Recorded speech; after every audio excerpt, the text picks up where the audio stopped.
चीन की दबंगई का सबसे बड़ा नुकसान उसी को हुआ है।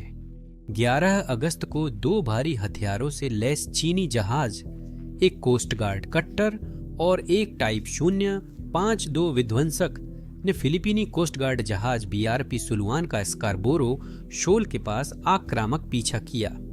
फिलीपींस तट के पास यह समुद्री इलाका दुनिया के सबसे खतरनाक विवादित स्थानों में है। अंतर्राष्ट्रीय कानून के अनुसार यह क्षेत्र वास्तव में फिलीपींस का है, फिर भी चीन जोर देता है कि यह उसका क्षेत्र है और वह वहां से गुजरने वाली किसी भी चीज या व्यक्ति को भगा देता है। नावें, जहाज या मछुआरे हों, इस बार भी कुछ अलग नहीं था। पत्रकारों के अनुसार चीनी जहाज पीछा करते हुए 2 बार टकराने के करीब आया था, लेकिन जब उन्होंने सुलुआन को घेरने के लिए तीसरी बार कोशिश की तो चीनी विध्वंसक कुछ ज्यादा ही उतावला हो गया।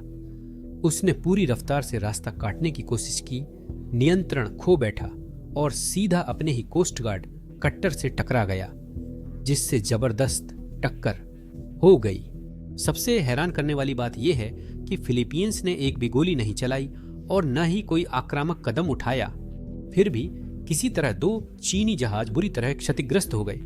उनमें से एक तो इतना ज्यादा कि वह चलने लायक भी नहीं बचा और उसे घसीट कर ले जाना पड़ा। ये अंतरराष्ट्रीय बेइज्जती का एक नया स्तर है, लेकिन ये मत भूलिए, चीन के लिए ये बस एक मामूली खरोंच थी। अगर विध्वंसक जहाज फिलीपींस के जहाज से टकराता तो नतीजे और घातक होते। दर्जनों हताहत, शायद सुलुआन समुद्र की गहराई में, और एक ऐसी श्रृंखला प्रतिक्रिया जो सचमुच एक बड़े अंतरराष्ट्रीय संकट में बदल सकती थी अगर सीधा युद्ध न भी होता। और मुझ पर भरोसा कीजिए, हर कोई जानता है कि फिलीपींस चीन के साथ युद्ध करने की स्थिति में नहीं है। यही हकीकत है।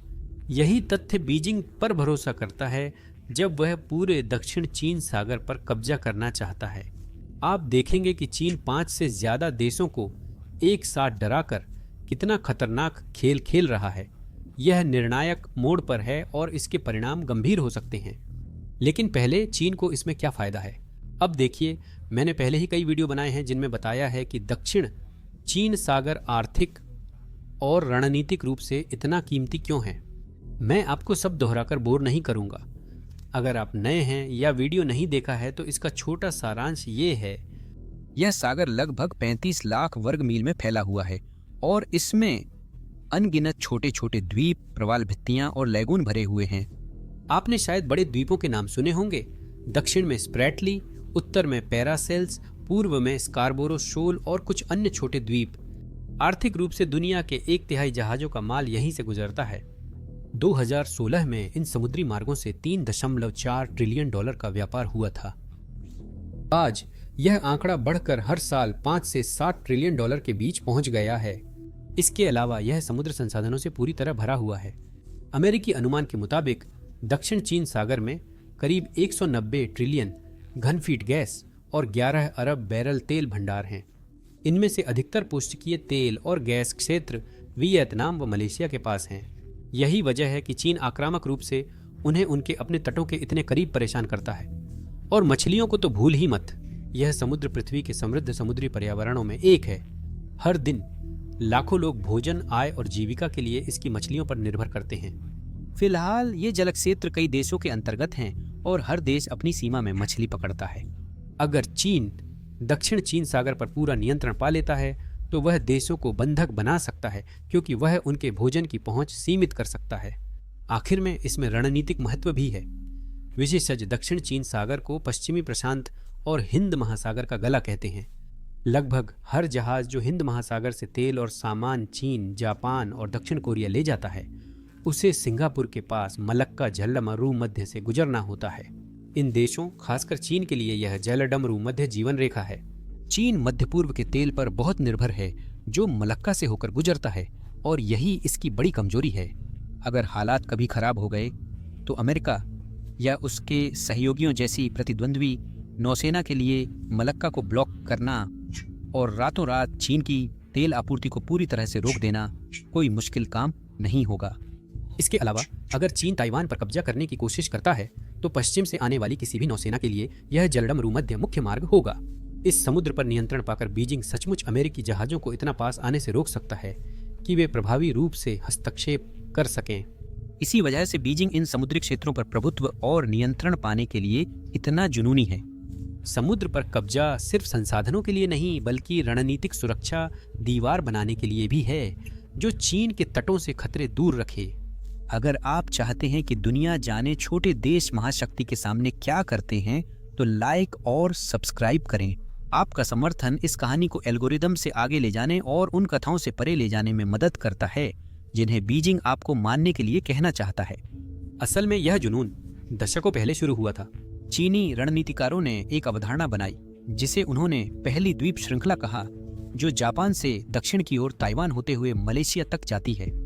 यह द्वीपों, प्रबल भित्तियों और समुद्री मार्गों से बनी प्राकृतिक दीवार है जो चीन को प्रशांत महासागर तक सीधे पहुंचने से रोकती है। यह ऐसा है जैसे चीन एक बड़ी बाढ़ के पीछे फंसा हो और महासागर उसकी पहुंच से दूर हो। एडमिरल लियू हुआचियोंग, जिन्हें चीन की आधुनिक नौसेना का जनक कहते हैं, इस विचार को मशहूर करने वालों में थे। उन्होंने कहा कि जब तक चीन की नौसेना इस द्वीप श्रृंखला को पार कर स्वतंत्र रूप से काम नहीं करती, वह शक्तिशाली या सुरक्षित नहीं हो सकती। चीन के यह हासिल करते ही उसके रास्ते में कुछ भी नहीं रहेगा। यही वजह है कि चीन ने द्वीप निर्माण और सैन्य अड्डों के निर्माण की होड़ शुरू की। इससे पहले कि हम आगे बढ़ें, आपको समझना होगा कि दक्षिण चीन सागर पर चीन का दावा कितना अजीब और कमजोर है। दशकों से चीनी कम्युनिस्ट पार्टी ने नागरिकों को बताते हुए यह कहानी बनाई है कि ये पानी हमेशा से चीन का हिस्सा है। स्कूल की किताबें, आधिकारिक नक्शे, प्रचार फिल्में, सभी इन पानी पर सैकड़ों, अगर हजारों नहीं तो सैकड़ों सालों से चीन की लगातार मौजूदगी और संप्रभुता को दर्शाती हैं। लेकिन चलिए द्वितीय विश्व युद्ध के अंत में वापस चलते हैं। युद्ध के दौरान जापान ने दक्षिण चीन सागर के कई द्वीपों पर कब्जा कर लिया था। जापान के आत्मसमर्पण के बाद उन द्वीपों का कोई आधिकारिक मालिक नहीं था। 1951 में दर्जनों देशों के प्रतिनिधि सैन फ्रांसिस्को में एक शांति संधि पर हस्ताक्षर करने के लिए मिले और जापान ने औपचारिक रूप से स्प्रेटली और पैरासोल द्वीपों पर अपने दावे छोड़ दिए। संधि में यह स्पष्ट नहीं किया गया कि द्वीपों का वारिस कौन होगा, जिससे कानूनी अनिश्चितता बनी रही। और इसी अस्पष्टता ने दशकों तक विवादों, टकरावों और अंततः एक ऐसी स्थिति की नींव रखी जिसका चीन ने बाद में पूरा फायदा उठाया। 1940 के दशक के अंत में चीन ने दक्षिण चीन सागर पर पहला दावा किया, हालांकि यह पूरी तरह औपचारिक नहीं था। उस समय चांग काई शेक की राष्ट्रवादी सरकार ने एक अजीब नक्शा बनाया जिसमें 11 रेखाओं से लगभग पूरा दक्षिण चीन सागर घेर लिया गया। चांग की सरकार को देश को एकजुट करने के लिए राष्ट्रवादी जोश चाहिए था और उसे उम्मीद थी कि बड़े क्षेत्रीय दावे जनता का समर्थन बढ़ाएंगे। खैर, ऐसा नहीं हुआ। जब कम्युनिस्ट सरकार ने मुख्य भूमि चीन का नियंत्रण संभाला तो उसने 1953 में उस दावे को थोड़ा सा बदल दिया और उसे कुख्यात 9 लाइन में सरल बना दिया। आज भी आपको वही 9 लाइन चीनी पासपोर्ट आधिकारिक नक्शों, पाठ्य पुस्तकों और सरकारी दस्तावेजों में छपी हुई मिलेगी। फिर भी दशकों तक चीन ने कभी भी इसके समर्थन में सटीक निर्देशांक, स्पष्ट कानूनी औचित्य या ठोस ऐतिहासिक प्रमाण नहीं दिए हैं। असल में उनका रवैया है कि अगर हम बार बार दोहराएं तो बाकी लोग सवाल पूछना छोड़ देंगे।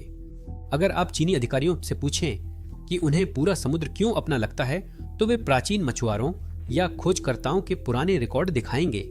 शायद वे आपको धूल भरा 15वीं सदी का नक्शा दिखा दें और उसे सबूत बता दें। बस यही है उनका तर्क। दुनिया में किसी भी देश ने कभी भी दक्षिण चीन सागर पर चीन के लगभग पूरे दावे को नहीं माना है और आधुनिक अंतर्राष्ट्रीय कानून भी इसे बिल्कुल नहीं मानता। दक्षिण चीन सागर के आसपास अन्य देशों के भी अपने वैध तर्क हैं। वियतनाम का कहना है कि उसे पारासेल्स और स्प्रेटली द्वीप समूह गुयेन राजवंश और फ्रांसीसी उपनिवेश प्रशासन से मिले हैं। फिलीपींस अपना दावा निकटता और 1956 में एक फिलिपिनो खोजकर्ता द्वारा स्प्रेटली के कुछ इनलेट्स की खोज पर आधारित करता है, जिन्हें कलयान द्वीप समूह में जोड़ा गया। मलेशिया अपने तट से फैली महाद्वीपीय शेल्फ के आधार पर स्प्रेटली द्वीप समूह के एक हिस्से पर दावा करता है। ब्रुनेई अपने विशेष आर्थिक क्षेत्र के भीतर एक रीफ पर दावा करता है। और अंत में ताइवान सबसे बड़े प्राकृतिक स्प्रेटली द्वीप, जिसे इतुआबा कहा जाता है, पर कब्जा बनाए हुए है। क्या आप जानते हैं ताइवान की सरकार ने ही 11 लाइन बनाई थी इससे पहले कि वे ताइवान भागे थे। मुख्य भूमि चीन की तरह ताइवान भी दक्षिण चीन सागर पर दावा करता है, जिससे मामला जटिल है। लेकिन एक बात ध्यान दें, 6 दावेदारों में केवल चीन ही है जो लगातार दूसरों को डराकर अपना दावा मजबूत करता है। चीन ने द्वितीय विश्व युद्ध के बाद ही ये दावे क्यों किए? इससे पहले उसके पास और भी बड़े मुद्दे थे। सबसे पहले 1930 के दशक में जापान का क्रूर आक्रमण हुआ, जिसमें जापान ने बेरहमी से चीन के बड़े हिस्से पर कब्जा कर लिया। लाखों चीनी मारे गए, शहर तबाह हो गए और पूरा देश अराजकता में डूब गया। चीन को अपनी मुख्य भूमि का ही नियंत्रण मुश्किल था। दूरदराज दक्षिण चीन सागर के द्वीपों का तो सवाल ही नहीं। 1945 में द्वितीय विश्व युद्ध और जापान के हटते ही चीन में chiang kai-shek के राष्ट्रवादी और माओ जेडोंग के कम्युनिस्टों के बीच हिंसक गृह युद्ध शुरू हो गया।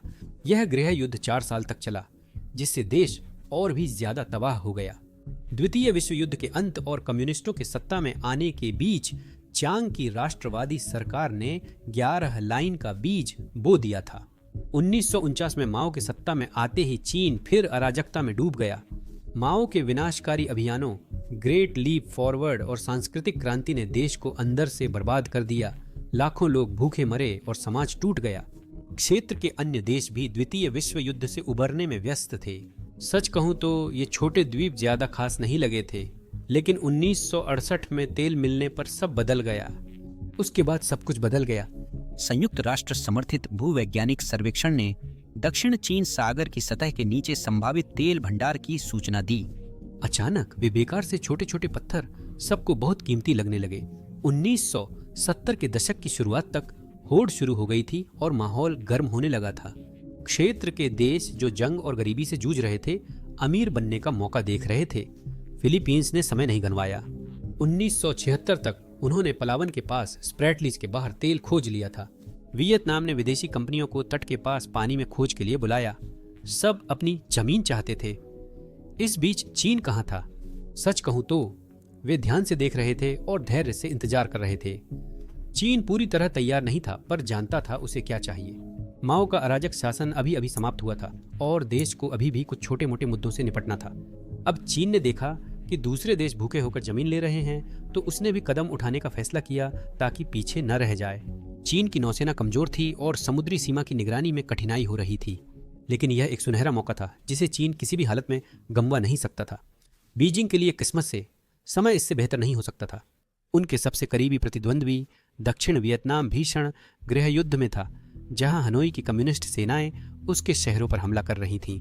अमेरिकी सैनिक अपना सामान समेट रहे थे और घर लौट रहे थे। सैगोन की सेना बस किसी तरह जिंदा रहने की कोशिश कर रही थी।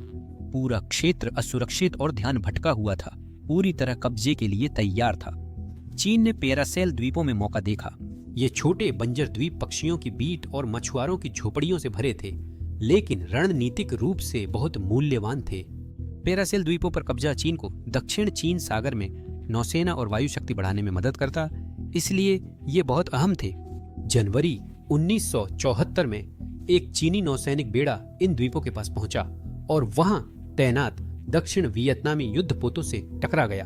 चीन की नौसेना ने वियतनामी युद्धपोत डुबोकर 74 दक्षिण वियतनामी नाविकों को मार डाला। दूसरे लोगों को हटना पड़ा, जिससे द्वीप चीन को मिल गया। ऐसे ही पैरासेल द्वीप समूह भी चीनी क्षेत्र बना और लगभग तुरंत ही चीन ने अपनी नई जीत को मजबूत कर लिया। उन्होंने भारी सैन्य चौकियां स्थापित की और सैनिकों को तैनात किया। चीन ने तेज जीत हासिल की, अंतरराष्ट्रीय प्रतिक्रिया नहीं मिली। यहाँ तक कि अमेरिका, जो दक्षिण वियतनाम का करीबी सहयोगी था, कुछ नहीं कर सका। दूर दराज के द्वीपों को लेकर हुआ एक छोटा सा संघर्ष फिर से लड़ाई के लायक नहीं था, इसलिए अमेरिका ने चुपचाप नजरअंदाज कर दिया। चीन को अपनी किस्मत पर भरोसा नहीं हो रहा था। यह एक आसान जीत थी, एक फ्री पास था और लगभग आगे बढ़ते रहने का खुला निमंत्रण था। लेकिन वियतनाम के लिए यह गहरी बेइज्जती थी जिसे वे आज तक नहीं भूले हैं। वियतनाम आज भी पैरासेल द्वीपों पर दावा करता है और विरोध में कभी कभी अपने गश्ती जहाज चीनी जल क्षेत्र के पास भेजता है, लेकिन हकीकत में चीन का नियंत्रण पूरी तरह मजबूत है। उन्होंने वहां करीब 1000 सैनिक तैनात कर बंकरों को मजबूत किया, रडार साइटें बनाई और इन द्वीपों को सैन्य किले में बदल दिया। पैरासेल्स चीन के कब्जे में हैं, यह सब जानते हैं, लेकिन चीन ने यहीं तक सीमित नहीं रखा। 1980 के दशक तक उनकी महत्वाकांक्षाएं फिर बढ़ीं और उन्होंने स्प्रैटली द्वीपों की ओर देखा। तब तक वियतनाम ने पहले ही स्प्रैटली श्रृंखला के कई रीफ्स पर अपने सैनिक तैनात कर दिए थे, लेकिन चीन को वहां अपनी खुद की पकड़ चाहिए थी। 14 मार्च 1988 को चीनी और वियतनामी नौसेना जॉनसन साउथ रीफ के पास आमने सामने आई। यह आमने सामने की स्थिति से गोलीबारी में बदल गया। कुछ ही मिनटों में कई वियतनामी परिवहन जहाज डूब गए और 64 से 74 वियतनामी नाविक मारे गए। चीन ने एक बार फिर दक्षिण चीन सागर के विवादित हिस्से में अपनी ताकत का इस्तेमाल किया और एक बार फिर वह नया इलाका लेकर वहां से निकल गया। इस संघर्ष के बाद चीन ने स्प्रेटलीज के कुछ और रीफ्स पर कब्जा कर लिया। इनमें से एक था फेयरी क्रॉस रीफ, जो तब एक छोटा डूबा हुआ कोरल क्षेत्र था। दशकों बाद चीन ने लाखों टन रेत निकालकर एक विशाल कृत्रिम द्वीप बनाया, जिसमें 3 किमी लंबा रनवे, मिसाइल रक्षा, रडार इंस्टॉलेशन और युद्धपोतों के लिए बंदरगाह हैं। 70 और 80 के दशक में इन आक्रामक कदमों ने चीन की छवि क्षेत्र के सबसे कुख्यात दबंग के रूप में मजबूत कर दी और स्वाभाविक रूप से हर कोई उन्हें इसके लिए नापसंद करने लगा। आखिरकार खुद चीन को भी एहसास हुआ कि वह बहुत ज्यादा अनचाहा ध्यान आकर्षित कर रहा है। खासकर 1974 और 1988 की इन खूनी लड़ाइयों के बाद अब दुनिया करीब से देख रही थी और बीजिंग जानता था कि वह खुले संघर्ष से द्वीपों पर कब्जा नहीं कर सकता। चीन के रणनीतिकारों ने शांत और समझदारी से सलामी स्लाइसिंग रणनीति अपनाई। यह ऐसे है जैसे क्षेत्र के छोटे छोटे हिस्से धीरे धीरे कब्जाना, कभी रीफ पर दावा, कभी चौकी बनाना, इतना छोटा कि बड़ा नुकसान न लगे पर धीरे धीरे पूरा क्षेत्र बदल जाए, वह भी बिना गंभीर अंतरराष्ट्रीय प्रतिक्रिया या युद्ध के। इस वीडियो की शुरुआत में दिखी हालिया जहाज टक्कर इसी रणनीति का अच्छा उदाहरण है, जिससे कुछ नाराजगी भी हुई। शायद यही एक वजह है कि आप अभी यह वीडियो देख रहे हैं। लेकिन आपको क्या लगता है, यह ध्यान कितने समय तक बना रहेगा? ज्यादा से ज्यादा कुछ हफ्ते, फिर सब आगे बढ़ जाते हैं और चीन चुपचाप अपना प्रभाव और मजबूत कर लेता है। वे 1990 के दशक से यही रणनीति अपना रहे हैं। मिस्चीफ रीफ इसका उदाहरण है। 1995 की शुरुआत में पलावन तट से 130 समुद्री मील दूर यह छोटा, मुश्किल से दिखने वाला कोरल रीफ पूरी तरह खाली था। यह फिलीपींस के अंतर्राष्ट्रीय मान्यता प्राप्त विशेष आर्थिक क्षेत्र में था और पूरी तरह कानूनी रूप से उनका ही था। यहाँ न मानव मौजूद था, न कोई रणनीतिक महत्व। कम से कम ऐसा ही लगता था। कुछ दिनों बाद नियमित यात्रा पर निकले फिलीपीनी मछुआरे देखकर हैरान रह गए कि वहां अजीब नई इमारतों का समूह खड़ा है, जिन पर चीनी झंडे लहरा रहे हैं। विश्वसनीय इनकार के लिए बीजिंग ने दावा किया कि ये सिर्फ मछुआओं, तो कहते थे ये सब मछुआरों के आश्रय हैं। लेकिन इस कहानी पर किसी ने भी एक पल के लिए भी विश्वास नहीं किया और जैसा कि उम्मीद थी, यह सिर्फ समय की बात थी कि चीन ने रीफ की खुदाई शुरू कर दी और वहां सैन्य संसाधन लाने लगा। मनीला ने विरोध किया और आसियान देशों ने भी चिंता जताई, क्योंकि उन्हें लगा कि वे बीजिंग की अगली सूची में आ सकते हैं। यह जल्दी ही एक तनावपूर्ण कूटनीतिक गतिरोध में बदल गया। फिलीपींस ने तो पास में कुछ चीनी मछुआरों को भी गिरफ्तार कर लिया ताकि बातचीत की मेज पर दबाव बनाया जा सके। लंबी कूटनीतिक बातचीत के बाद चीन ने तनाव कम करने के लिए आचार संहिता पर बातचीत मान ली, लेकिन चीनी मिस्चीफ रीफ से कभी नहीं गए। इसके बजाय उन्होंने चुपचाप रेत निकालना जारी रखा, रीफ को बड़ा किया, सैन्य ढांचा बनाया और अपनी स्थिति को मजबूत कर लिया। जब तक हालात आखिरकार शांत हुए, तब तक चीन ने सबकी आंखों के सामने एक और रणनीतिक क्षेत्र अपने कब्जे में कर लिया था और एक बार फिर वे इससे बच निकले। हालात को और भी असहनीय बनाने के लिए चीन ने घरेलू कानून पास करने और अपने दावे मजबूत करने के लिए अनगिनत बयान जारी करने शुरू कर दिए। 1992 में उन्होंने टेरिटोरियल सीज पर कानून बनाकर पारासेल और स्प्रेटली द्वीपों पर संप्रभुता का दावा किया। उन्होंने 2000 साल पहले हान राजवंश से ऐतिहासिक अधिकार बताया, लेकिन इसे साबित करने के लिए कोई सबूत नहीं दिया। इसी समय चीन आसियान देशों से भी अच्छे से बातचीत कर रहा था, किसी तरह के आचार संहिता पर चर्चा कर रहा था जिससे सब शांत रहें और टकराव से बचा जा सके। कागजों पर यह अच्छा था, पर असल में यह चीन की चाल थी ताकि बाकी 5 देशों को एकजुट न होने दे। चीन समय बर्बाद कर रहा था।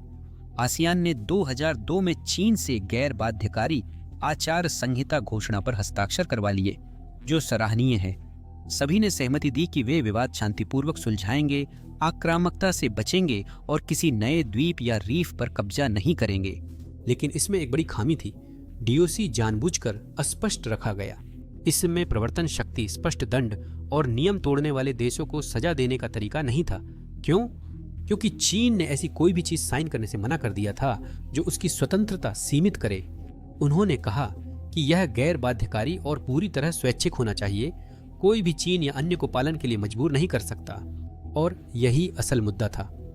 चीन ने declaration on the conduct of parties in the South China Sea का इस्तेमाल बारीकियों, परिभाषाओं और शब्दों को लेकर अंतहीन बातचीत को खींचने के लिए किया, जबकि साथ ही साथ चुपचाप रीफ्स की खुदाई, रनवे, रडार स्टेशन, सैन्य अड्डे बनाने और जिन द्वीपों पर उनका पहले से नियंत्रण था उन्हें मजबूत करने का काम जारी रखा। आसियान वास्तव में शक्तिहीन हो गया। वह स्थायी कूटनीतिक अनिश्चितता में फंसा रहा, लगातार बातचीत करता रहा, लेकिन चीन के धीरे धीरे कब्जा करने को रोकने के लिए कभी कोई ठोस कदम नहीं उठा सका। अगर इतना काफी नहीं था तो चीन ने डंडे और गाजर की नीति अपनाई। कई बार बीजिंग दूसरे देशों को सहयोग के प्रस्ताव देकर आकर्षित करता था, जैसे डोंग सियाओपिंग का संयुक्त विकास का सुझाव, जिसमें विवाद भुलाकर संसाधन साझा करने की बात थी। लेकिन उस प्रस्ताव का मतलब था कि सब कुछ चीनी शर्तों पर साझा करना, या तो समझौता स्वीकार करो, नहीं तो लगातार धमकी और परेशानियों का सामना करो। वियतनाम ने यह अनुभव से सीखा। हनोई द्वारा बीजिंग का प्रस्ताव ठुकराने पर चीनी नावें और जहाज वियतनामी जल क्षेत्र में घुसपैठकर उनकी तेल गैस खोज में बाधा डालने लगे। चीनी जहाज वियतनामी नौकाओं को टक्कर मारते, अनुसंधान जहाजों का पीछा करते और सर्वेक्षणों में बाधा डालते। उदाहरण के लिए 2011 में वियतनामी जहाज जो अपने ही विशेष आर्थिक क्षेत्र के भीतर गहराई में भूकंपीय अनुसंधान कर रहे थे, उनकी भूकंपीय केबलों को चीनी जहाजों द्वारा जानबूझकर काट दिया गया। सिर्फ एक बार नहीं बल्कि कुछ ही हफ्तों के भीतर 2 बार ऐसा हुआ। लगभग उसी समय फिलीपींस ने भी इसी तरह की परेशानियों का सामना किया। चीनी जहाजों ने रीड बैंक के पास खोजबीन में हस्तक्षेप किया, जिससे मनीला को अपने अधिकारों की रक्षा के लिए लड़ाकू विमान भेजने पड़े। चीन का तरीका सीधा है लेकिन बेहद प्रभावी है। मिसाइल या बंदूकें चलाने और सीधे युद्ध का जोखिम लेने के बजाय यह तटरक्षक जहाजों और नागरिक मछली पकड़ने वाली नावों के रूप में छिपे जहाजों का इस्तेमाल करके अन्य देशों को परेशान और डराना पसंद करता है। विशेषज्ञ इसे कैबेज स्ट्रेटेजी कहते हैं। यह ऐसे काम करती है। चीन धीरे धीरे विवादित द्वीपों या चट्टानों को जहाजों से घेर लेता है। मछली पकड़ने वाली नावें मासूम दिखती हैं, लेकिन इन्हें समुद्री मिलिशिया के दल चलाते हैं जो आक्रामक होकर करीब आने वालों को धमकाते हैं। उनके पीछे चीन बड़े तटरक्षक जहाजों को तैनात करता है और फिर काफी पीछे भारी हथियारों से लैस नौसैनिक युद्धपोत चुपचाप गश्त लगाते हैं, इंतजार करते हैं, बस इस संभावना के लिए कि कहीं हालात बिगड़ जाएं। जब तक किसी को पता चलता है कि क्या हो रहा है और विरोध करने की कोशिश करता है, तब तक चीन के जहाज हफ्तों या यहाँ तक कि महीनों से वहां होते हैं, जिससे उनकी मौजूदगी पूरी तरह सामान्य लगने लगती है। शिकायतें कमजोर लगती हैं, विरोध करना बेकार सा लगता है। और इससे पहले कि किसी को पता चले, वह इलाका प्रभावी रूप से चीन के नियंत्रण में आ जाता है, बिना एक भी गोली चलाए। 2010 में चीन के विदेश मंत्री यांग जीएशिए ने दक्षिण पूर्व एशिया के राजनयिकों से साफ साफ कह दिया कि चीन बस बड़ा और ताकतवर है और उनके देश कमजोर और महत्वहीन हैं। बस हालात ऐसे ही थे। यह जानबूझकर अपमानजनक संदेश था जिसे खुलेआम बिना शिष्टाचार या परिणामों की चिंता दिए गया। और अगर आपको लगता है कि अब तक आपने जो सुना है वो बुरा है, तो बस थोड़ा इंतजार कीजिए। यह 2013 में शी जिनपिंग के सत्ता में आने जैसी बड़ी बात नहीं है। शी के नेतृत्व में चीन की दबंगई और भी ज्यादा गंदी, साहसी और इतनी आक्रामक हो गई कि बाकी दुनिया के लिए नजरअंदाज करना नामुमकिन हो गया। पहले की बात याद है, स्कारबोरो शोल, हाँ वही जगह जहां कुछ दिन पहले 2 चीनी जहाज शर्मनाक तरीके से आपस में टकरा गए थे। अप्रैल 2012 में फिलीपींस की नौसेना के एक फ्रिगेट ने स्कारबोरो के पास चीनी मछली पकड़ने वाली नौकाओं को संकटग्रस्त सीपों की कटाई और अवैध मूंगे इकट्ठा करते देखा। फिलीपींस की गिरफ्तारी कोशिश पर चीन ने तुरंत अपने कोस्ट गार्ड भेजकर तनावपूर्ण गतिरोध शुरू कर दिया।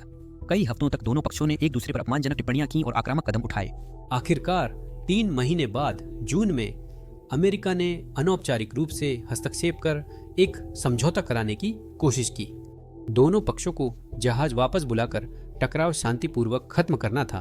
फिलीपींस ने समझौते पर भरोसा कर जहाज हटा लिए, लेकिन चीन कभी नहीं गया। इसके बजाय चीन ने और जहाज भेजे और लैगून के प्रवेश द्वार को शारीरिक रूप से बंद कर दिया। उन्होंने वहां रस्सी बांधी ताकि फिलीपींस के मछुआरे न जा सकें। उस पल से स्कारबोरो शोल पर निर्भर फिलीपीनी मछुआरे खुद को पूरी तरह बाहर पाए।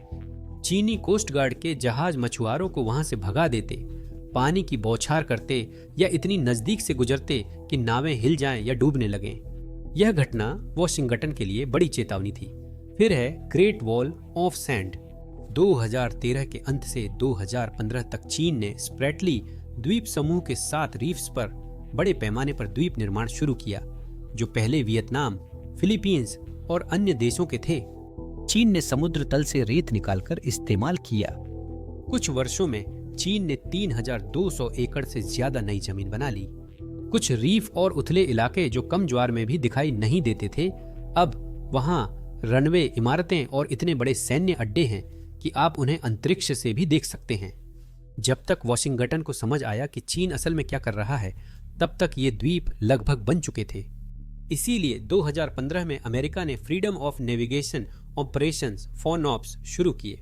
अक्टूबर में अमेरिकी guided missile destroyer USS lesson जानबूझकर सुबी रीफ के 12 समुद्री मील के भीतर गया और चीन के कृत्रिम द्वीपों के क्षेत्रीय दावों को चुनौती दी। चीन, जैसा कि उम्मीद थी, नाराज हुआ। बीजिंग ने तुरंत अपनी नौसेना को अमेरिकी जहाजों की निगरानी के लिए भेजा, गुस्से में रेडियो पर चेतावनी प्रसारित की और USS लेसन से चीनी क्षेत्र छोड़ने की मांग की। अमेरिका ने अपना जहाज चलाना जारी रखा और FONOPS आज भी जारी हैं, जो चीन और दुनिया को याद दिलाते हैं कि ये कृत्रिम द्वीप चीन को कानूनी रूप से नया क्षेत्रीय जल नहीं देते। 13 अगस्त को चीन के जहाजों की टक्कर के 2 दिन बाद अमेरिकी नौसेना ने उन्हीं रास्तों से जहाज चलाया। USS हिगिंस और USS सिंसिनाटी ने स्कारबोरो शोल के पास गश्त की, तभी एक चीनी युद्धपोत ने उन्हें करीब से पीछा किया। दक्षिण पूर्वी एशियाई देशों के लिए यह रोजाना का तनाव अब दर्दनाक रूप से सामान्य होता जा रहा है। कल्पना कीजिए कि आप एक ऐसी महाशक्ति के पड़ोस में रहते हैं जो कभी भी दबाव बनाना नहीं छोड़ती, लगातार आपकी सीमाओं की परीक्षा लेती रहती है और धैर्यपूर्वक मौके की तलाश में रहती है कि कब आपकी जमीन छीन ले या आपको आपके ही पानी में जाने से रोक दे। आज चीन का कोस्ट गार्ड दुनिया का सबसे बड़ा है, जो लगभग दूसरी नौसेना जैसा हो गया है। 2018 में चीन ने सभी छोटी समुद्री एजेंसियों को मिलाकर सेना के अधीन एक मजबूत कोस्ट गार्ड बनाया। जल्द ही बीजिंग ने तेजी से विशाल और आधुनिक जहाज बनाकर तैनात कर दिए, जिनमें कुछ असली नौसेना विध्वंसकों से भी बड़े हैं। इन जहाजों का मजबूत ढांचा टक्कर जैसी आक्रामक रणनीतियों के लिए डिजाइन हुआ है। इनमें उन्नत सैन्य रडार और 76 मिलीमीटर की तोपें लगी हैं, जो गंभीर नुकसान पहुंचा सकती हैं। इसी वजह से यहाँ तक कि अब 2025 में भी चीन के पास अभी भी निस्संदेह बढ़त है, कम से कम कच्ची सैन्य शक्ति के मामले में। दक्षिण और दक्षिण पूर्व एशियाई देश चीन से जहाज, जेट या डॉलर में मुकाबला नहीं कर सकते। हाल ही में बदलाव ये है कि कई देश चीनी प्रभुत्व को नकारते हुए एकजुट हो रहे हैं। वियतनाम द्वारा द्वीप चौकियों को मजबूत करने, फिलीपींस द्वारा अमेरिकी गठबंधन को फिर से अपनाने और संयुक्त गश्त के लिए ऑस्ट्रेलिया, जापान को आमंत्रित करने, मलेशिया, इंडोनेशिया द्वारा बीजिंग के विरोध के बावजूद तेल गैस परियोजनाओं को आगे बढ़ाने से यह क्षेत्र चीन की दबंगई के खिलाफ एकजुट हो रहा है। पहले चीन की दबंगई रणनीतियां सफल होती थीं, बाकी देश ड्रैगन को उकसाने से डरकर चुप रहते थे। अब चीन की आक्रामकता से पड़ोसियों का संकल्प और मजबूत हो रहा है, डरने के बजाय। सच्चाई यह है कि चीन के पास अब चालें कम पड़ रही हैं। हाँ, वे अभी भी परेशान कर सकते हैं, डराने, धमकाने या मछली पकड़ने वाली नावों को टक्कर मार सकते हैं, लेकिन वे हमेशा खुले सैन्य संघर्ष से बचते हैं। क्यों? बीजिंग जानता है कि असली युद्ध शुरू करने से अमेरिकी हस्तक्षेप, अंतरराष्ट्रीय प्रतिक्रिया और गंभीर आर्थिक अलगाव तेजी से हो सकता है। यही वह डरावना परिदृश्य है जिसे चीनी नेतृत्व हर हाल में टालना चाहता है। विडंबना है कि चीन की संघर्ष से हिचकिचाहट ने छोटे देशों को विरोध का आत्मविश्वास दिया। बीजिंग सैकड़ों जहाजों व विमानों के साथ क्षेत्र में बाढ़ ला सकता है, लेकिन युद्ध के जोखिम के बिना पूरा नियंत्रण संभव नहीं, जिसे वह टालना चाहता है। दूसरी तरफ ये छोटे देश चीन को पूरी तरह बाहर नहीं निकाल सकते, लेकिन वे बीजिंग को वह साफ सुथरी, बिना चुनौती वाली जीत बिल्कुल नहीं लेने देंगे जिसकी उसे चाह है। हर बार जब चीन सीमाएं पार करता है, नावों को टक्कर मारता है या पानी की तोपें चलाता है, तो उसे अंतर्राष्ट्रीय समुदाय से कड़ा विरोध झेलना पड़ता है, जिससे उसकी रणनीतिक स्थिति कमजोर होती है। चीन के ऐतिहासिक दावे, नक्शे और प्राचीन मछुआरों की कहानियां अंतर्राष्ट्रीय कानून से पूरी तरह खारिज हो चुकी हैं। दुनिया में कोई और देश बीजिंग के इस विचार का समर्थन नहीं करता कि दक्षिण चीन सागर चीन की निजी झील होना चाहिए, और चीन की बढ़ती आक्रामक कार्रवाइयों के कारण दुनिया भर के वे देश जो पहले तटस्थ रहते थे या चुप रहते थे, अब खुलकर सामने आ रहे हैं और बीजिंग को चुनौती दे रहे हैं। यहाँ तक कि संयुक्त राज्य अमेरिका, जो सिर्फ एक दशक पहले तक खुद को ज्यादातर प्रतीकात्मक गश्त तक ही सीमित रखता था, अब फिलीपींस में एक अधिक स्थायी घूर्णन सैन्य उपस्थिति सक्रिय रूप से स्थापित कर रहा है। यह स्थिति वही है जिससे बीजिंग शुरू से ही बेतहाशा बचने की कोशिश कर रहा था। चीन की दहलीज पर अमेरिकी सैन्य मौजूदगी का विस्तार। अगर चीन ने थोड़ी सी भी धैर्य दिखाया होता, चुपचाप अपनी चाल चली होती या वास्तव में बातचीत की कोशिश की होती, तो शायद वह अमेरिका को दूरी पर रख सकता था। उसने अपने सबसे बड़े प्रतिद्वंद्वियों के साथ गठबंधन बना लिया। कुछ लोग मानते हैं कि चीन के कृत्रिम द्वीप उसे सैन्य बढ़त देते हैं, और हाँ, ये बेस असली संघर्ष में सबसे आगे होंगे, लेकिन ये कमजोर स्थायी लक्ष्य हैं जिनके लिए दूसरे देश जवाबी कदम बना रहे हैं। क्षेत्रीय शक्तियां उन्नत एंटीशिप मिसाइलें खरीद रही हैं, आधुनिक रडार लगा रही हैं और नौसेना का आधुनिकीकरण कर रही हैं, खासकर इन द्वीप किलों के लिए। यहाँ तक कि अमेरिका और उसके सहयोगियों ने भी अपनी रणनीतियां बदल ली हैं। वे बिखरी हुई कार्रवाइयों, पनडुब्बियों और लंबी दूरी के हथियारों पर ध्यान केंद्रित कर रहे हैं, जिन्हें युद्ध के समय चीन के द्वीप बेसों को निष्क्रिय करने के लिए बनाया गया है। यह सिर्फ अमेरिका की बात नहीं है। दक्षिण चीन सागर में चीन की घुसपैठ से विदेशी नौसैनिक उपस्थिति बढ़ रही है। 2021 में ब्रिटेन का queen Elizabeth aircraft carrier battle group जानबूझकर दक्षिण चीन सागर से गुजरा था। यह चीन की उकसावे वाली हरकतों के बिना नहीं होता। भारत भी अब अपने युद्धपोतों को दक्षिण चीन सागर से होकर लगातार भेज रहा है, ताकि बीजिंग को एक संदेश दिया जा सके। क्षेत्र को एकतरफा रूप से बदलने की कोशिश करके चीन ने अनजाने में एक वैश्विक गठबंधन को प्रोत्साहित कर दिया है, जो उसकी महत्वाकांक्षाओं को रोकने के लिए समर्पित है। अगर चीन अपनी मौजूदा राह पर चलता रहा, तो हम लगभग निश्चित रूप से और अधिक बार टकराव देखेंगे।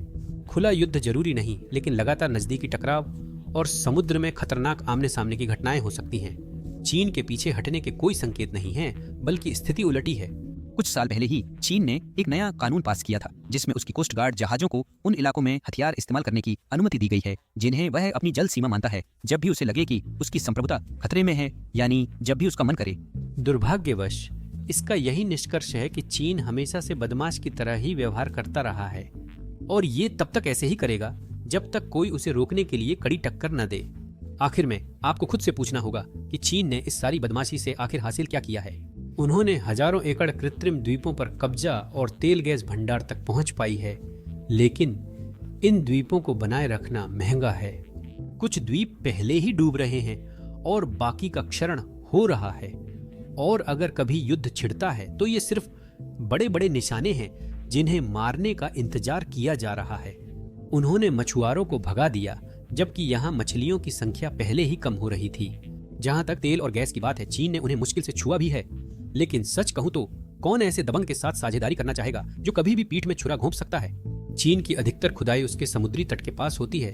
दक्षिण चीन सागर के कीमती गहरे भंडार लगभग अनछुए हैं, जिसका कारण बीजिंग द्वारा बनाई गई तनाव और अविश्वास की स्थिति है। अगर चीन पड़ोसियों को डराता रहेगा तो उसे इसकी भारी कीमत चुकानी होगी।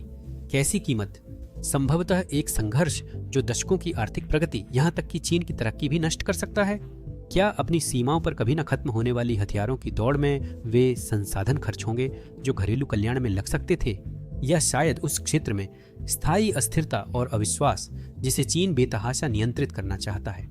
एक कहावत है, आप हर लड़ाई जीत सकते हैं फिर भी युद्ध हार सकते हैं। चीन भी इसी राह पर है। उसने दक्षिण चीन सागर में कई छोटी लड़ाइयां जीती हैं, लेकिन वह धीरे धीरे क्षेत्रीय प्रभाव, स्थिरता और विश्वास की बड़ी जंग हार रहा है। डर छोटे देशों को कुछ समय चुप करा सकता है, लेकिन डर खुद कमजोर है। आखिरकार जिन लोगों को आप डराते हैं वे अपने रक्षक ढूंढ लेते हैं, एकजुट हो जाते हैं और डराने वाले को अलग थलग कर देते हैं। देखने के लिए धन्यवाद।